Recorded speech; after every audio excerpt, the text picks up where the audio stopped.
இதனால சாப்பிடலாமா? தண்ணிமா.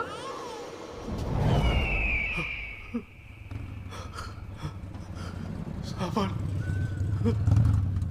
சாப்பாடு வேணும். வச்சிருக்கியா?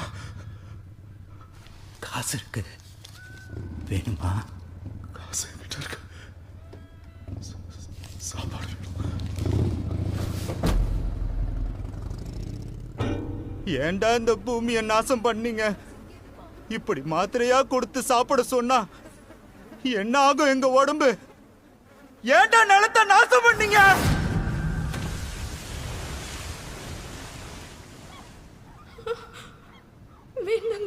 பணம் மட்டும் வச்சிருந்து என்ன செய்? உலகம் முழுக்க பஞ்சம். என் வீட்டில் 5 பேர்.